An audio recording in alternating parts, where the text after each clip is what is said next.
सर्वेभ्यः नमो नमः। मित्रों, आज हम लोग षड्भाव विकाराः इस विषय को पढ़ेंगे। भाव कहते हैं क्रिया को, तो षड्भाव, षड माने छह, भाव माने क्रिया, विकाराः माने विकार, अर्थात क्रिया के छह विकार होते हैं। तो आइए मूल ग्रंथ को देखते हैं। तो सबसे पहले पंक्ति लिखी है इन्होंने, षड्भाव विकाराः भवन्ति इति वार्ष्यायणिः, कि क्रिया के अर्थात भाव के छह विकार होते हैं, ऐसा वार्ष्यायणिः माने वार्ष्यायण आचार्य कहते हैं, या उनका ऐसा मत है। तो सबसे पहला प्रश्न आपका यही है कि किसके मत में भाव विकार छह होते हैं। तो आपको नाम याद रखना, वार्ष्यायणिः। फिर आगे बताया छह भाव विकार हैं कौन कौन से। तो कहा जायते, अस्ति, विपरिणमते, वर्धते, अपक्षीयते और विनश्यति। जायते, जायते माने उत्पन्न होना, जन्म होना, उत्पन्न होना। अस्ति माने है, सत्ता, किसी वस्तु की सत्ता होना, अस्ति। फिर कहा विपरिणमते माने परिवर्तित होना, परिवर्तन होना, विपरिणाम होना, यह है विपरिणमते। फिर है वर्धते अर्थात बढ़ना, और फिर बढ़ गई पूरी वस्तु कोई तो फिर उसका नाश शुरू होने लगता है। तो उसी तरह से फिर आगे है अपक्षीयते, क्षय होना, नाश होना। फिर अंतिम में विनश्यति अर्थात नष्ट हो जाना। इस तरह से ये छह भाव विकार होते हैं, अर्थात क्रिया के छह विकार होते हैं, ऐसा वार्ष्यायणी आचार्य कहते हैं। कौन कौन से छह भाव विकार हैं?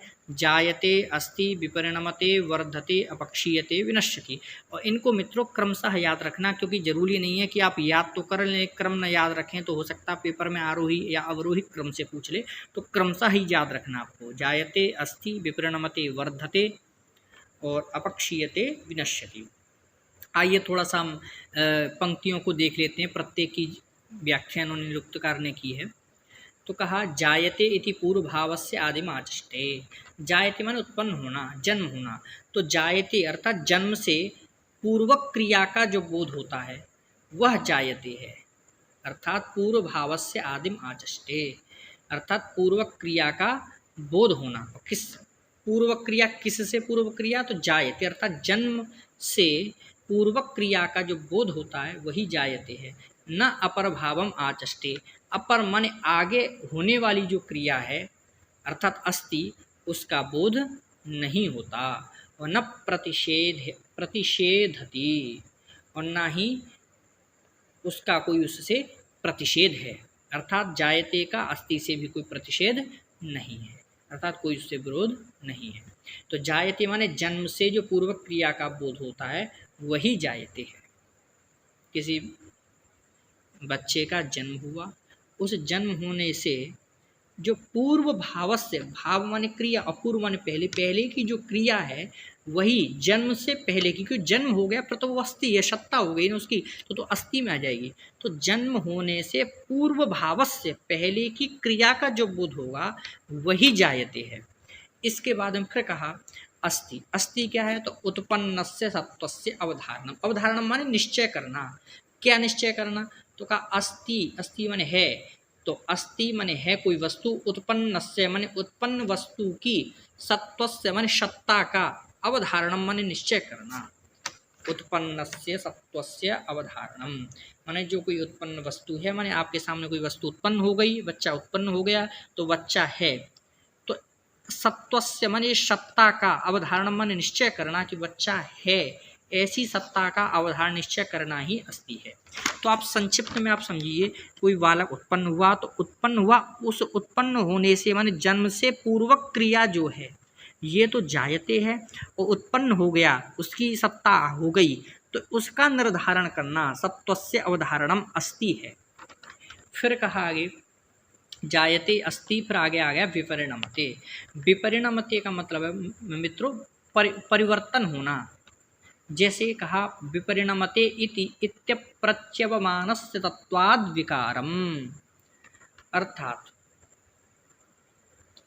इति अप्रच्यवमानस्य, तो विपरिणमते, विपरिणाम बदलाव लाना, परिवर्तन होना, तो परिवर्तन से, विपरिणाम से, इति अप्रच्यवमानस्य अर्थात अपनी प्रकृति को न छोड़ने वाली वस्तु का जो परिवर्तन होना। देखो वस्तु का परिवर्तन तो हुआ, उसने अपनी प्रकृति छोड़ दी, तो वो नहीं, प्रकृति को छोड़े बिना किसी वस्तु में परिवर्तन होना, ये क्या है?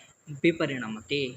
वही हिंदी व्याख्याकारों ने भी क्या है कि अपनी प्रकृति न छोड़ने वाली वस्तु के परिवर्तन का बोध होता है। किससे?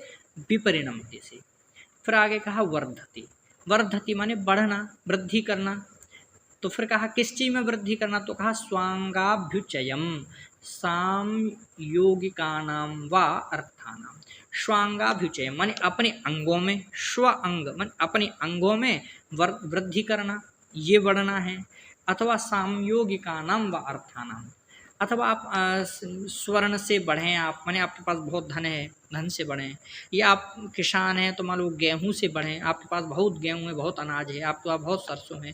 तो आप किसी भी चीज़ से आप बढ़ रहे हैं तो वह क्या है? वर्धते। स्वांगात माने अपने अंगों से आपका शरीर हष्ट हो रहा, मतलब बहुत बलवान हो रहे हैं अपने अंगों से भी, या आप छोटे हैं फिर धीरे धीरे बड़े होते गए, बड़े होते गए क्रमशः आयु के अनुसार।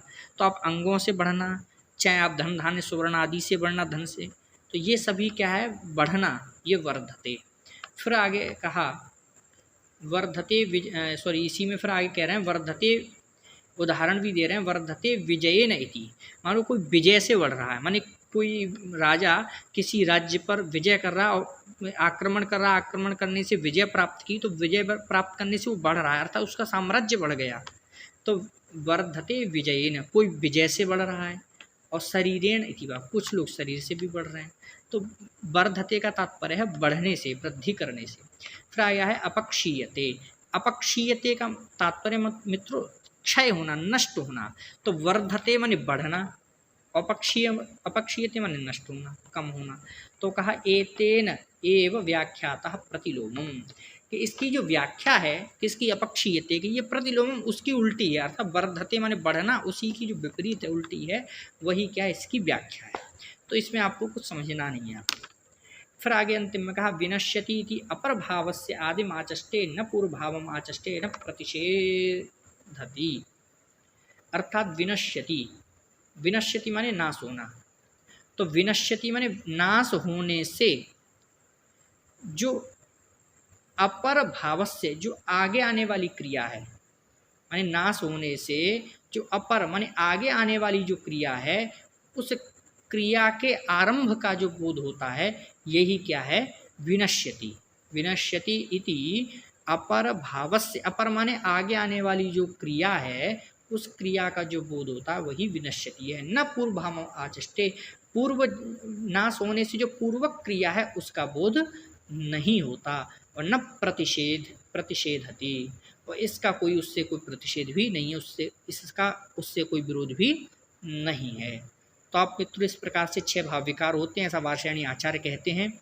फिर इसके बाद हम बताए 6 भाव विकार कौन कौन से हैं? जायते, अस्ति, विपरिणमते, वर्धते, अपक्षीयते, विनश्यति। और इसके बाद में इनकी सभी की थोड़ी थोड़ी व्याख्या की है, वो व्याख्या आपको याद रखनी है, जिससे कि ग्रंथ की मूल पंक्ति सह आपसे पूछ सकता है। तो आप एक बार इसका मूल का अवलोकन करें, कंठस्थ कर लें, तो उतना ही आपके लिए पर्याप्त होगा।